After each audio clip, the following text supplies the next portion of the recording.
Naquele tempo, Jesus saiu com os discípulos para o outro lado da torrente do Cedron. Havia aí um jardim onde ele entrou com os discípulos. Também Judas, o traidor, conhecia o lugar, porque Jesus costumava reunir-se aí com os seus discípulos. Judas levou consigo um destacamento de soldados e alguns guardas dos sumos sacerdotes e fariseus, e chegou ali com lanternas, tochas e armas. Então Jesus, consciente de tudo o que ia acontecer, saiu ao encontro dele e disse: "A quem procurais?" Responderam: "A Jesus, o Nazareno." Ele disse: "Sou eu." Judas, o traidor, estava junto com eles. Quando Jesus disse: "Sou eu", eles recuaram e caíram por terra. De novo lhes perguntou: "A quem procurais?" Eles responderam: "A Jesus, o Nazareno." Jesus respondeu: "Já vos disse que sou eu. Se é a mim que procurais, então deixai que este se retire." Assim se realizava a palavra que Jesus tinha dito: "Não perdi nenhum daqueles que me confiaste." Simão Pedro, que trazia uma espada consigo, puxou dela e feriu o servo do sumo sacerdote, cortando-lhe a orelha direita. O nome do servo era Malco. Então Jesus disse a Pedro: "Guarda a tua espada na bainha. Não vou beber o cálice que o Pai me deu?" Então os soldados, o comandante e os guardas dos judeus prenderam Jesus e o amarraram. Conduziram-no primeiro a Anás, que era o sogro de Caifás, o sumo sacerdote naquele ano. Foi Caifás que deu aos judeus o conselho: é preferível que um só morra pelo povo. Simão Pedro e um outro discípulo que seguiam Jesus. Esse discípulo era conhecido do sumo sacerdote e entrou com Jesus no pátio do sumo sacerdote. Pedro ficou fora, perto da porta. Então outro discípulo que era conhecido do sumo sacerdote saiu, conversou com a encarregada da porta e levou Pedro para dentro. A criada que guardava a porta disse a Pedro: "Não pertences também tu aos discípulos desse homem?" Ele respondeu: "Não." Os empregados e os guardas fizeram uma fogueira e estavam se aquecendo, pois fazia frio. Pedro ficou com eles aquecendo-se. Entretanto, o sumo sacerdote interrogou Jesus a respeito de seus discípulos e de seu ensinamento. Jesus lhe respondeu: "Eu falei às claras ao mundo. Ensinei sempre na sinagoga e no templo, onde todos os judeus se reúnem. Nada falei às escondidas. Por que me interrogas? Pergunta aos que ouviram o que falei, e eles sabem o que eu disse." Quando Jesus falou isso, um dos guardas que ali estava deu-lhe uma bofetada, dizendo: "É assim que respondes ao sumo sacerdote?" Respondeu-lhe Jesus: "Se respondi mal, mostra em quê? Mas se falei bem, por que me bates?" Então Anás enviou Jesus amarrado para Caifás, o sumo sacerdote. Simão Pedro continuava lá, em pé, aquecendo-se. Disseram-lhe: "Não és tu também um dos discípulos dele?" Pedro negou: "Não."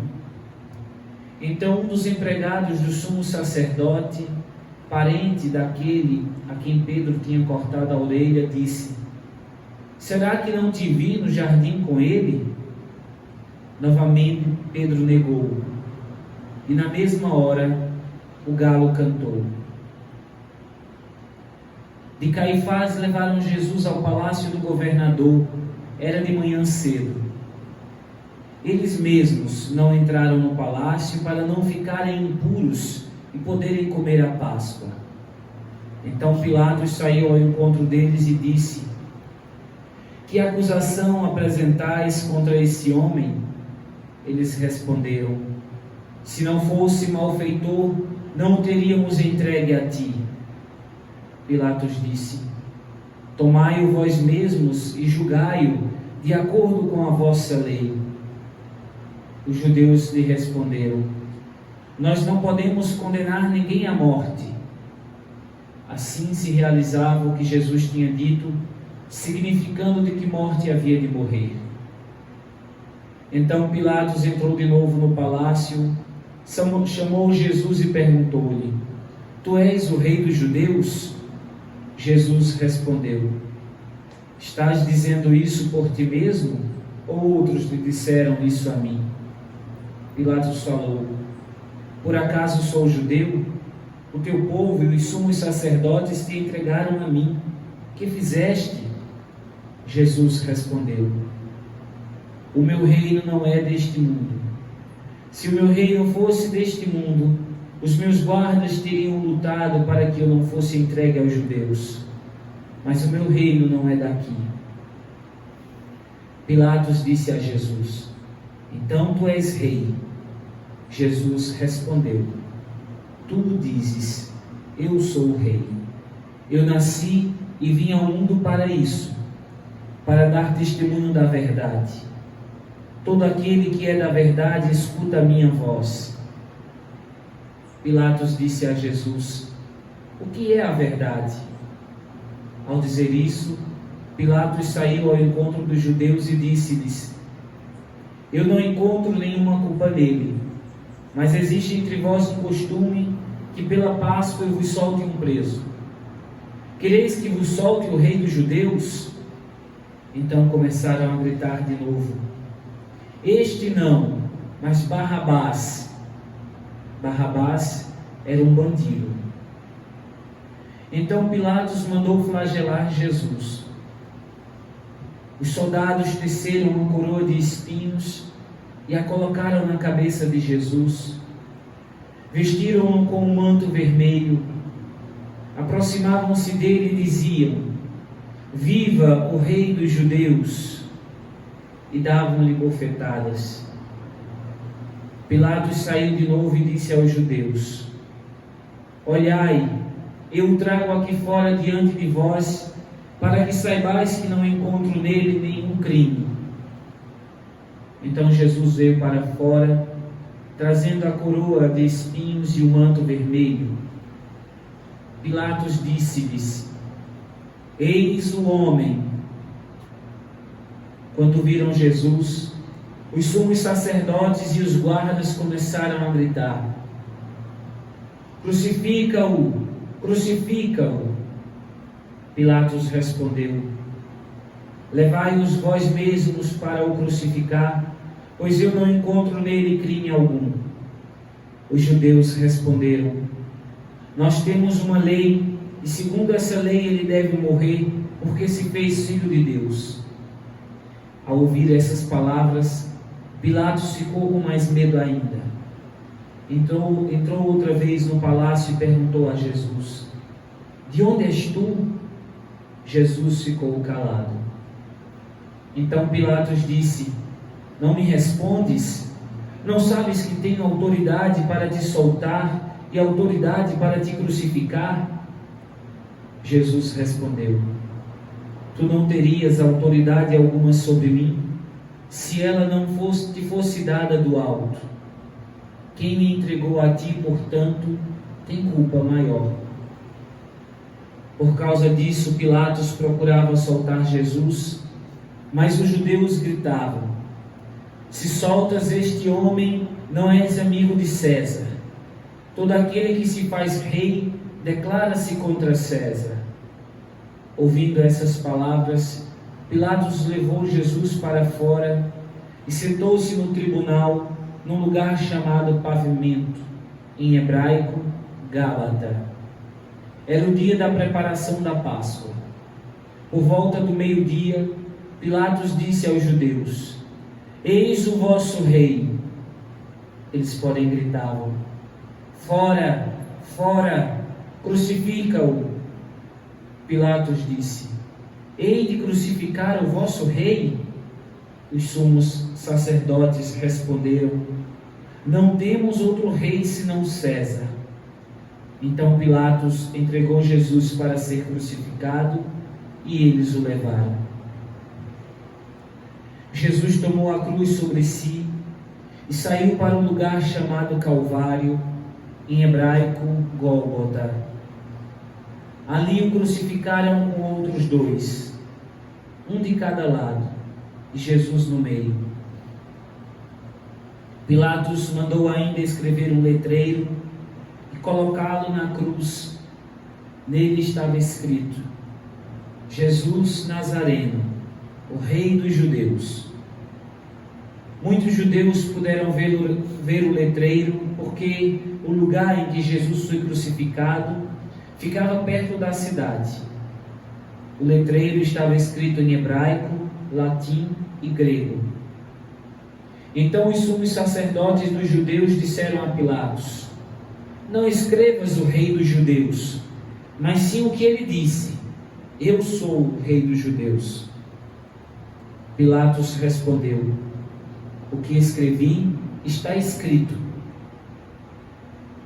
Depois que crucificaram Jesus, os soldados repartiram a sua roupa em 4 partes, uma parte para cada soldado. Quanto à túnica, esta era tecida sem costura, em peça única de alto a baixo. Disseram então entre si: não vamos dividir a túnica, tiremos a sorte para ver de quem será. Assim se cumpria a escritura que diz: repartiram entre si as minhas vestes e lançaram sorte sobre a minha túnica. Assim procederam os soldados. Perto da cruz de Jesus estava de pé a sua mãe, a irmã de sua mãe, Maria de Cleofas, e Maria Madalena. Jesus, ao ver sua mãe e ao lado dela o discípulo que ele amava, disse à mãe: mulher, este é o teu filho. Depois disse ao discípulo: esta é a tua mãe. Dessa hora em diante, o discípulo a acolheu consigo. Depois disso, Jesus, sabendo que tudo estava consumado, e para que a Escritura se cumprisse até o fim, disse: tenho sede. Havia ali uma jarra cheia de vinagre. Amarraram numa vara uma esponja embebida de vinagre e levaram-na à boca de Jesus. Ele tomou o vinagre e disse: tudo está consumado. E inclinando a cabeça, entregou o Espírito. Ajoelhemos.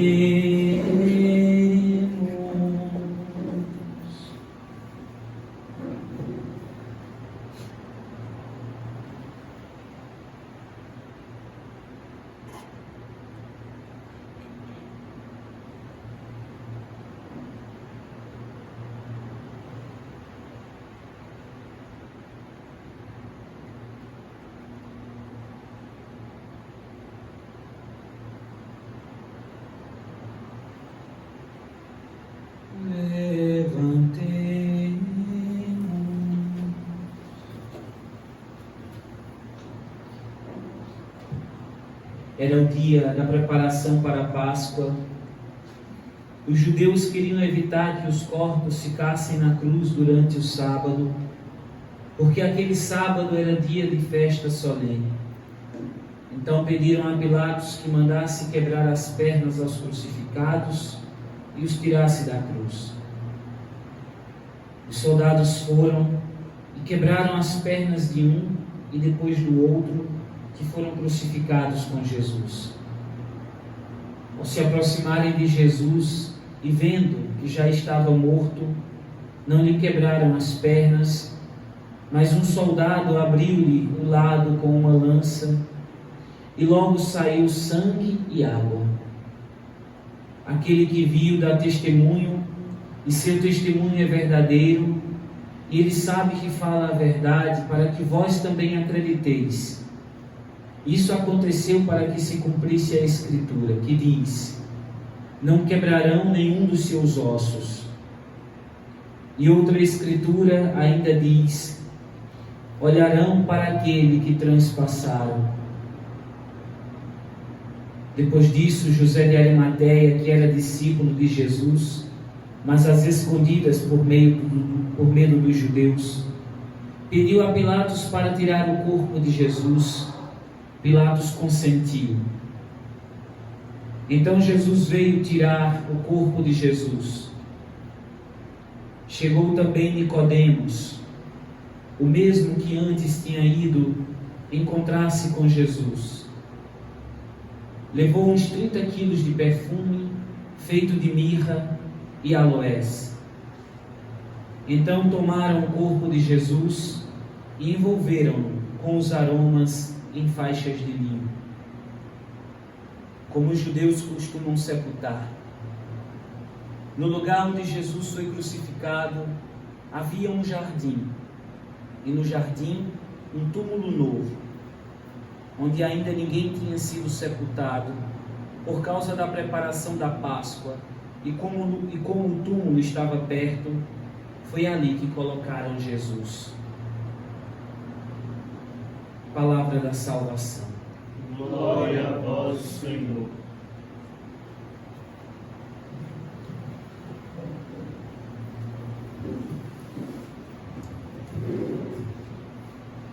Meus irmãos, minhas irmãs, nós acabamos de ouvir o relato da paixão do Senhor, segundo São João.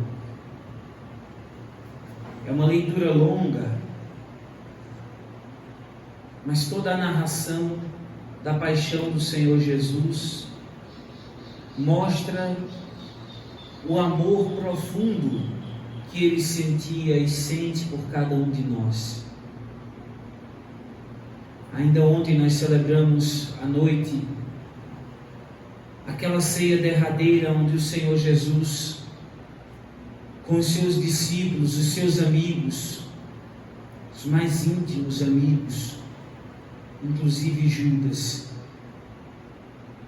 onde o Senhor Jesus deu a eles o seu corpo e o seu sangue, antecipando de maneira milagrosa aquilo que hoje nós celebramos, a sua paixão. O sacramento do amor. Lavou os pés dos seus discípulos, amou-os e amou-os até o fim.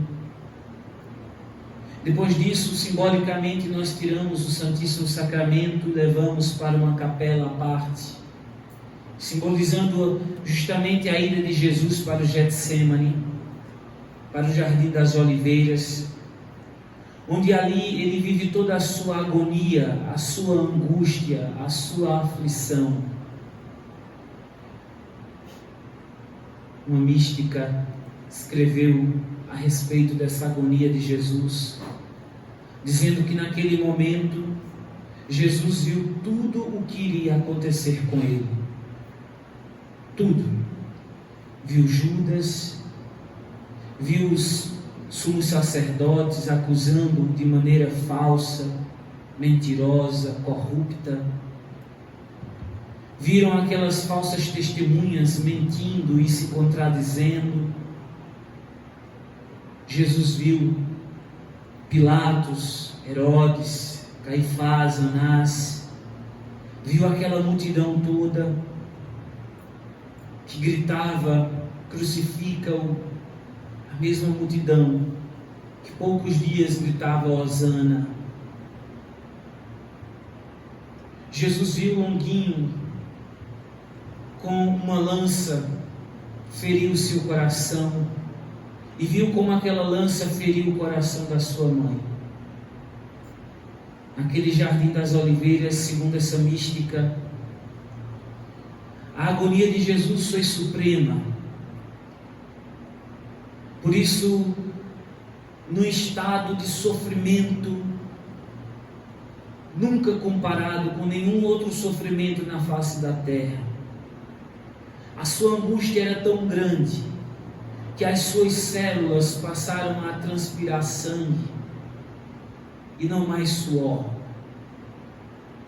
de tamanha angústia que vivia o nosso Salvador.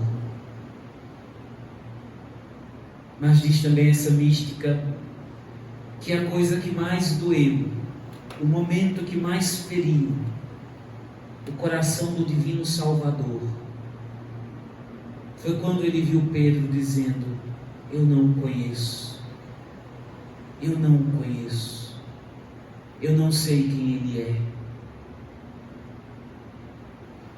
Jesus sentiu uma dor terrível por ver a negação do seu apóstolo, do seu discípulo, a quem ele confiara a primazia. E por isso Jesus chorou e suou sangue naquele jardim. Ele viu a sua mãe, a mulher das dores, que seguia o cortejo, que procurava consolá-lo, que procurava trocar de lugar com ele, que desejaria estar crucificada naquela cruz no lugar do próprio filho. Ele viu João, que acolheu a sua mãe e a levou para casa.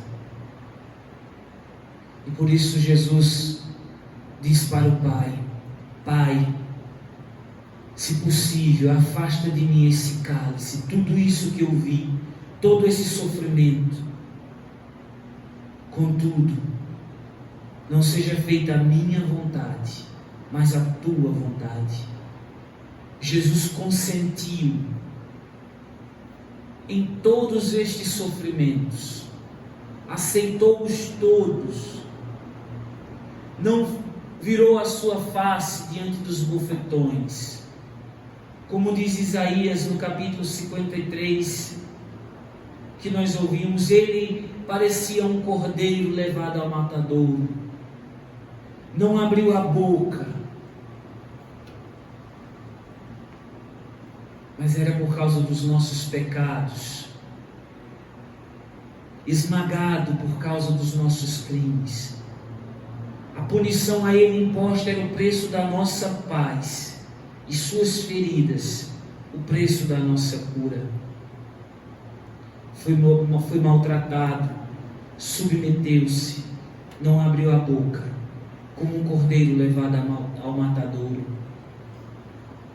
O Senhor consentiu em todos esses sofrimentos, em toda essa angústia, toda a dor que ele deveria passar, que ele deveria padecer, por um único motivo: por amor. E nós poderíamos inclusive dizer, essa é a paixão do amor, porque Jesus vai até a última consequência do amor, como disse o Evangelho de ontem: tendo amado os seus, amou-os até o fim. Ele os ama, nos ama até o fim, até a última consequência. A morte de Jesus não é uma morte aparente. As chagas de Jesus não são chagas aparentes, como se ele nada tivesse sofrido, como se aquelas marcas, aquelas chagas, aquelas feridas, aqueles bofetões, aquelas cusparadas não o atingisse. O divino Salvador sentiu a dor, talvez sentiu ainda mais dor, porque ele carregava as nossas dores, porque ele carregava os nossos pecados, porque ele carregava os nossos crimes. E por isso, nos vendo, Em todos os momentos, em cada passo da sua paixão, o Senhor aguentou tudo até o fim. Ele poderia muito bem ter dito ao Pai: basta. E o Pai teria vindo em socorro. Ele poderia muito bem ter dito: chega desses escárnio, chega dessas ofensas. Mas o Senhor foi até o fim por amor a nós. Essa mística dizia: certamente o Pai, vendo o suplício do seu filho, vendo a amargura do seu filho, vendo o seu filho olhar para o céu e dizer: Pai, por que me abandonaste? Deve ter se segurado para não ter intervido, não ter mudado a cena, não ter vindo em socorro do seu filho. Tamanha era a dor e a angústia no coração do filho e no coração do pai. Mas uma coisa, um motivo, aplacou a ira do pai. Um motivo sustentou o filho. Esse motivo era você e eu. O amor que Deus tem por nós. Como a metáfora daquele maquinista, já contei inúmeras vezes, que vendo o seu filho enganchando a sua perninha nos trilhos do trem, e vendo que um trem carregado de passageiros se aproxima em alta velocidade e irá dilacerar o corpo do seu filho, aquele pai tem apenas duas opções, e essas eram as opções do nosso Pai do céu: salvar o seu filho, e ele poderia tê-lo feito, ou salvar aquelas pessoas no trem. E como que o pai fechando os seus olhos, e por isso Jesus sente o abandono do pai, o céu se escurece, o dia vira noite, é treva na face da terra, porque o pai está com os seus olhos fechados, por causa da escolha dolorosa que ele fez. Sacrificar o filho para salvar as pessoas que estão no trem. Sacrificar o filho Jesus para salvar a humanidade. E o trem passa, dilacerando o corpo do filho, assim como a cruz dilacera o corpo do Senhor Jesus. Isaías diz: ele não tinha aparência humana, não tinha beleza nem atrativo para o olharmos, não tinha aparência que nos agradasse, era desprezado como o último dos mortais, homem coberto de dores, cheio de sofrimentos. Passando por ele, tapávamos o rosto. As pessoas no trem faziam festa, comiam, bebiam e não perceberam o sacrifício do Pai. Meus irmãos, hoje, nesse tempo em que nós vivemos, de pandemia, de sofrimento, de fome, de confusão, é como se o pai estivesse segurando o corpo do seu filho dilacerado nas suas mãos e gritasse para aquelas pessoas no trem, e gritasse para nós hoje: olhem, a vida de vocês custou caro, a vida de vocês custou o sangue do meu filho, reparem o que eu fiz. Entre lágrimas de dor, o pai segura o seu filho nos braços, como querendo nos acordar, a nós homens, a nós humanidade, desse sono que todos nós fomos, como que envolvidos. Quantas pessoas hoje, nesse momento em que Jesus Cristo deu a vida, estão nas suas casas como pagãos?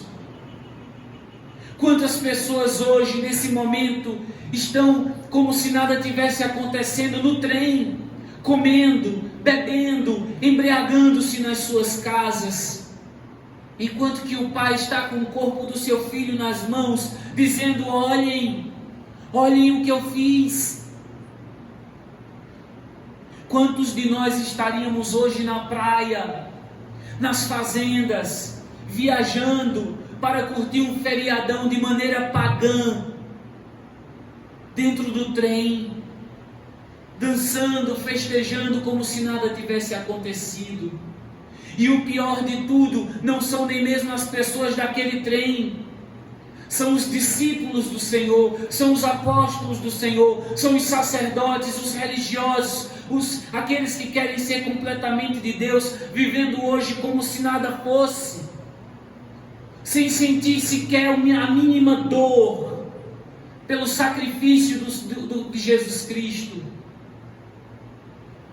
Quantos consagrados hoje estão em casa, tudo bem, rezamos, fizemos o que devíamos fazer, mas sem se sentir tocados pelo sangue de Cristo, sem se sentir tocados pela chaga do corpo de Cristo, vivendo como se fosse mais uma Semana Santa. E o pai com o corpo do seu filho nos braços, como que grita para mim, Padre Clóvis, mas grita para você também: olhe, veja, sua vida custou muito. Você não pode continuar nessa vida de pecado. Você não pode continuar vivendo como se nada tivesse acontecido. Eu matei o meu filho por você. Eu sacrifiquei a vida do meu filho para salvar a sua vida.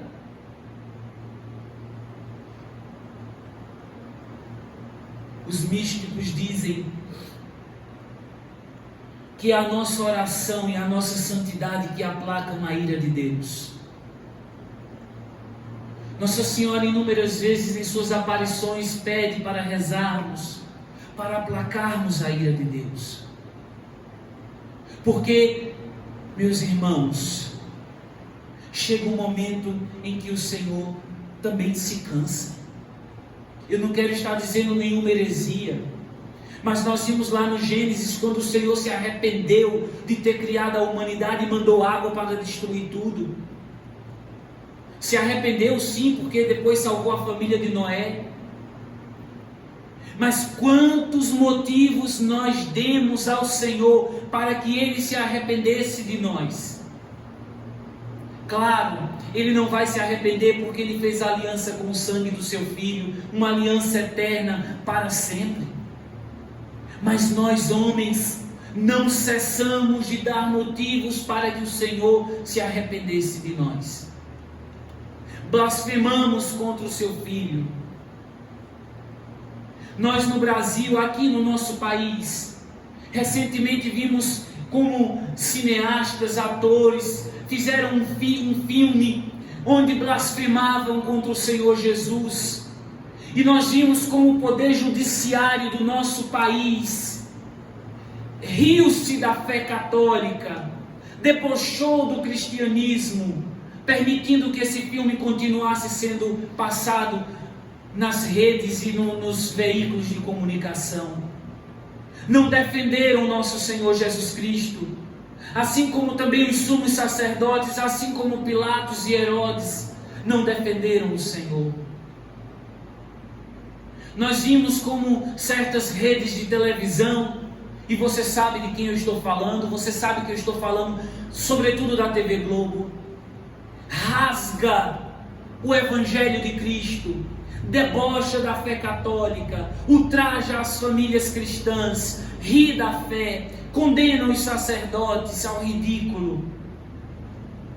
Você sabe muito bem o que fizeram agora no carnaval e que já fizeram no carnaval do ano passado, quando o demônio puxou Jesus pela Sapucaí, vencendo, ultrajando, humilhando, ao grito de milhares e milhares e milhares de pessoas que aplaudiram aquela cena. A mesma coisa que fizeram com Jesus quando caminhava na sua Via Crucis.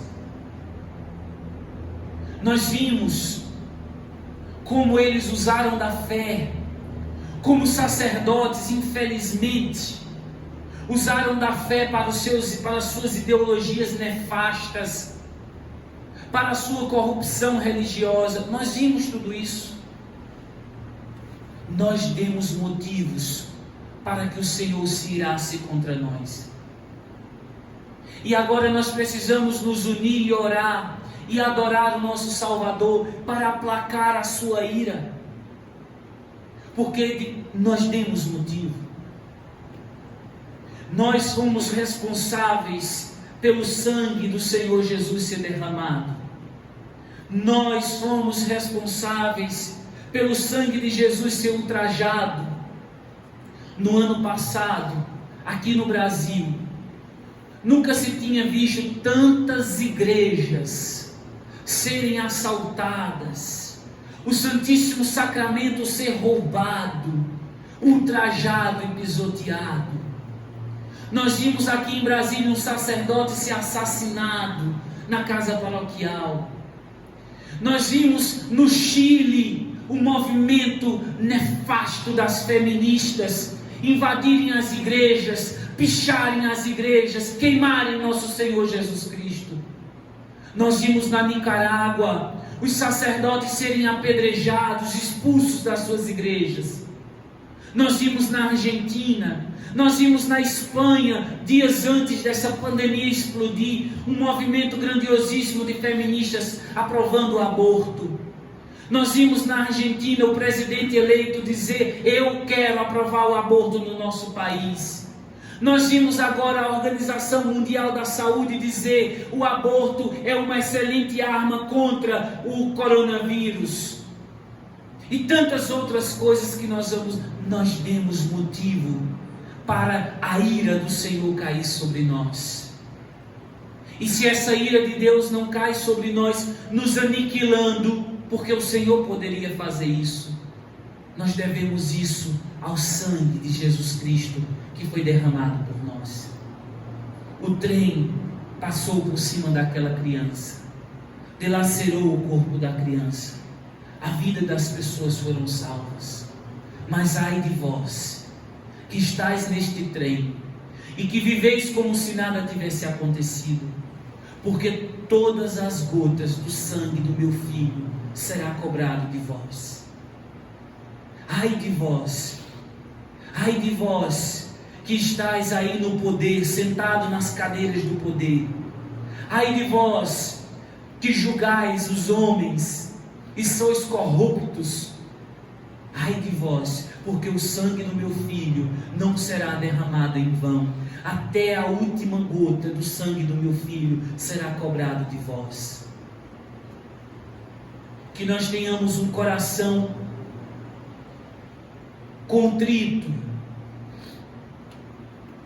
arrependido diante de Deus pelas nossas faltas. Que nós sejamos aqueles homens e mulheres que recolheram o sangue do Senhor Jesus, como a Santíssima Virgem Maria, que após a flagelação do Senhor Jesus, como tão bonito o Mel Gibson retratou naquele filme, foi como que recolher o preciosíssimo sangue do seu filho. Que nós cristãos católicos sejamos esses homens e mulheres que com a nossa vida, que com os nossos sofrimentos, que com as nossas penitências, que com a nossa oração, recolhamos o sangue do Senhor Jesus, para que esse sangue não seja pisoteado pelos homens, ultrajado pelos homens.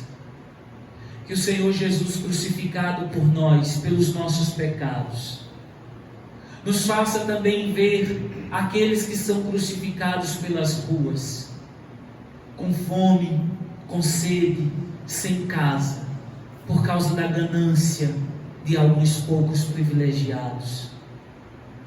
Que o sangue do Senhor Jesus nos faça sensíveis a ver aquela multidão de homens e mulheres que não têm direito ao hospital, à saúde, porque o dinheiro da saúde, o dinheiro dos hospitais nos interiores, nos estados, nas cidades aí do nosso país foram roubados e gastados em campanhas eleitorais.